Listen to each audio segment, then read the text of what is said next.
আলোচিত নারী উদ্যোক্তা তনির স্বামী মারা গেছেন। নারী উদ্যোক্তা রুবায়েত ফাতিমা তনির স্বামী শাহাদাত হোসেন আর নেই। অসম বিয়ের কারণে সোশ্যাল মিডিয়াতে প্রায়ই তিনি নানা রকম ট্রলের শিকার হতেন এবং নিজে অনেক বুদ্ধিদীপ্ত উত্তর দিয়ে সেই সমস্যাগুলো সমাধানও করতেন। টনি ব্যাংককের একটি হাসপাতালে তার স্বামীকে চিকিৎসা করাচ্ছিলেন। সামাজিক মাধ্যমে তার মৃত্যুর খবরটি নিশ্চিত করেছেন টনি নিজেই। বুধবার 15 জানুয়ারি নিজের ফেসবুকে টনি লিখেছেন, সে আর নেই। ব্যাংকক সময় রাত 3টা 3 মিনিটে আমাকে সারা জীবনের মতো একা করে চলে গেছে। মাস কয়েক আগে গুরুতর অসুস্থ হন টনির স্বামী।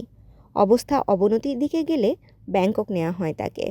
সে খবর নিজের ফেসবুকে জানিয়ে টনি লিখেছেন, জীবনের সব থেকে কঠিন সময় পার করছি। আমি কোনোভাবেই তাকে হারাতে চাই না। সব কিছু অনিশ্চিত জেনেও আল্লাহর বিশেষ কোনো রহমতের আশায় অনেক কষ্ট করে আজকে সিঙ্গাপুর থেকে এয়ার অ্যাম্বুলেন্স বাংলাদেশে আনিয়ে তারপর ব্যাংকক নিয়ে আসছি। আমার জীবনের সবটুকু দিয়ে চেষ্টা করছি, বাকি আল্লাহর ইচ্ছা। তাশরিফা তৃষা, তরঙ্গ টিভি।